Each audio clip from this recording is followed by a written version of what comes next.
2023 সালে বাংলাদেশ থেকে ভারতগামী চিকিৎসা পর্যটকের সংখ্যা বেড়েছে প্রায় 48%। গেল বছর 4,49,570 জন পর্যটক ভারতে গিয়েছেন চিকিৎসা নিতে। 2022 সালে এই সংখ্যা ছিল মোট 3,04,067 জন। ভারতের সরকারি তথ্য বলছে, ভারত 2023-24 সালে শ্রীলঙ্কানদের মাত্র 1,432টি মেডিকেল ভিসা দিয়েছে, যা আগের বছরের তুলনায় 11.7% কম। মিয়ানমারের নাগরিকরা পেয়েছে 3,019টি মেডিকেল ভিসা, যা আগের বছরের তুলনায় 4% বেড়েছে। আর পাকিস্তানও পেয়েছে মাত্র 76টি মেডিকেল ভিসা, যেখানে আগের বছর পেয়েছিল 106টি। চিকিৎসার উদ্দেশ্যে ভারতে বাংলাদেশি পর্যটকের সংখ্যা বাড়ায় দুই দেশের মধ্যে বিমান চলাচল ব্যবস্থাও উল্লেখযোগ্যভাবে বেড়েছে।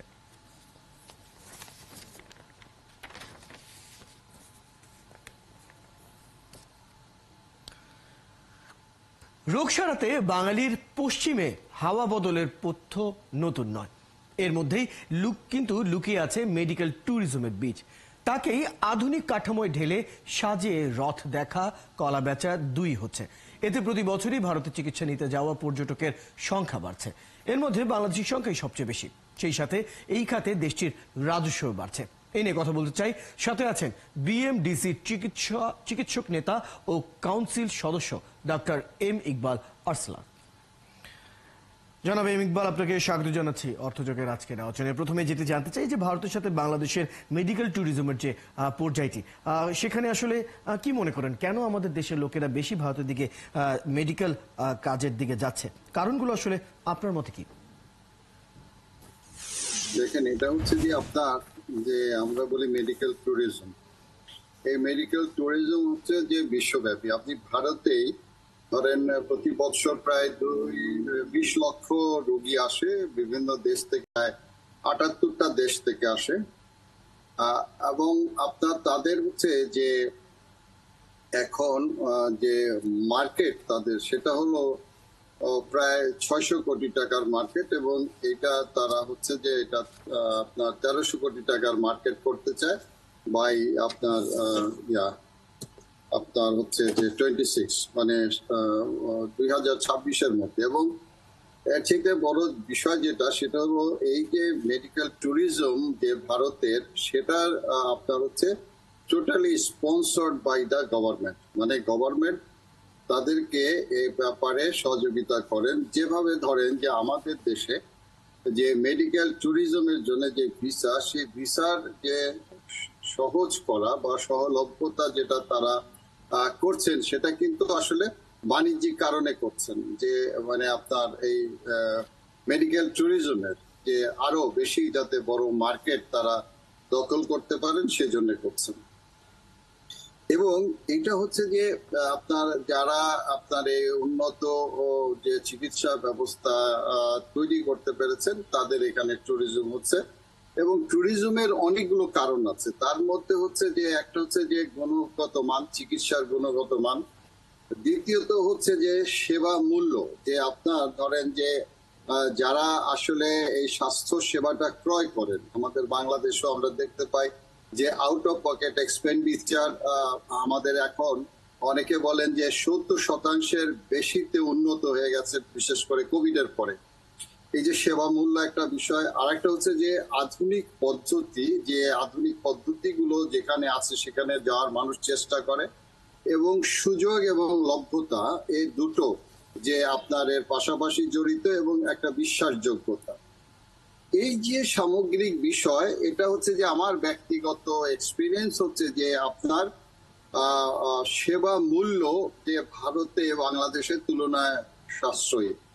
এমনকি আপনার হচ্ছে মালয়েশিয়া বা ব্যাংককের তুলনায় আমার কাছে মনে হয়েছে যে কিছু কিছু ক্ষেত্র বিশেষে, যেমন হসপিটাল স্টের যে বিষয়টা, সেটা আমরা যদি তুলনা করি তাহলে অনেক সাশ্রয়ী।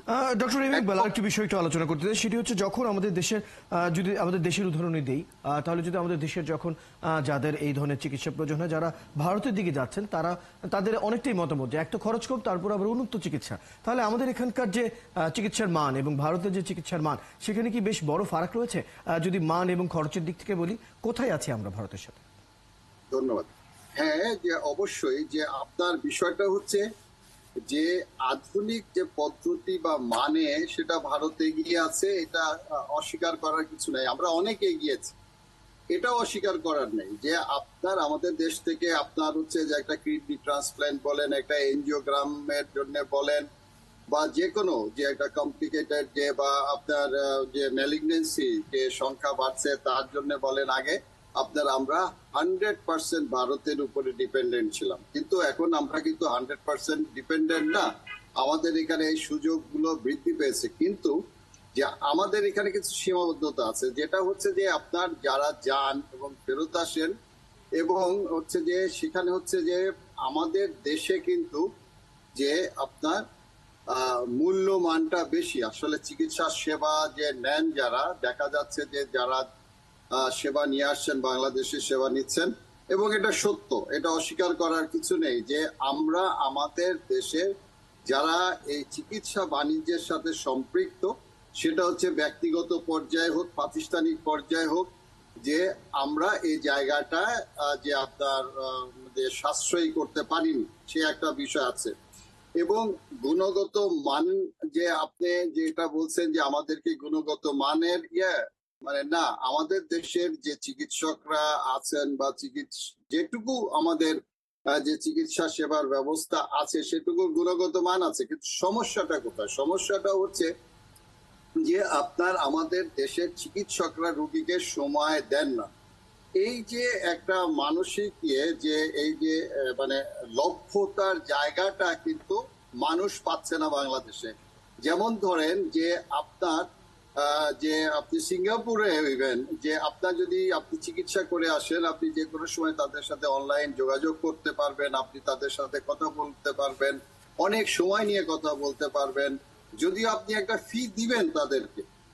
এখন বাংলাদেশে হচ্ছে যে চিকিৎসকদের সাথে রোগীদের যে সম্পর্ক তৈরি হওয়ার যে জায়গাটা, এটা মারাত্মক একটা ঘাটতি আছে, যেখানে কারণ এত বেশি রুগী তারা দেখেন বা তাদের দেখতে হয় যে তারা রুগীদেরকে সময় দিতে পারেন না। একটি কথা, একটা রুগী যদি না বোঝেন, দ্বিতীয়বার প্রশ্ন করলে কিন্তু রোগী তিরস্কৃত হন যে চিকিৎসক দ্বারা। এই যে মানসিক যে বিষয়গুলো আছে, সেই বিষয়গুলো কিন্তু মানুষের মধ্যে কাজ করে। এখন আমাদের যে গুণগত যে চিকিৎসকরা আছেন, আন্তর্জাতিক মানে আপনার মানের চিকিৎসক আছেন, কিন্তু তারা মানে আপনার সময় দিতে না পারার কারণে কিন্তু তারা আসলে ডায়াগনোসিস গুলো ভুল করেন কি করে, যে তারা হচ্ছে যে আপনার অত সময় দিয়ে মনোযোগ দিয়ে তাদেরকে তাদের ইতিহাস নেওয়া, তাদেরকে পরীক্ষা নিরীক্ষা করা, এগুলো তারা করতে পারেন না বলে যে আপনার অনেক যে আপনার এক্সাম্পল আছে, আমার ব্যক্তিগত ভাবে আছে, যে আমার কারণে আসলে আমরা পারিবারিক। অনেকটা সঠিক যে চিকিৎসা সেটা পেতে আসলে আমরা পিছিয়ে যাই, এবং যেগুলো জায়গা থেকে আমরা আসলে দেখছি যে কারণে আমরা দেখছি যে আসলে ভারতের দিকে আসলে আমাদের যারা রোগীরা রয়েছেন তারা বলে ওদিকে যেতে বেশি আগ্রহী, কারণ এইসব ডিফারেন্সিয়েটের কারণে। ডক্টর এম ইকবাল, এই বিষয়টি নিয়ে আরেকটু আলাপ করতে পারলে হয়তো ভালো হতো, কিন্তু আসলে আজ সময়টা স্বল্পতার কারণে আজ এখানে আলোচনা শেষ করতে হচ্ছে। অন্য কোনো দিন এই বিষয়ে আবার আলাপ হবে। ধন্যবাদ সময়টুকু দেওয়ার জন্য।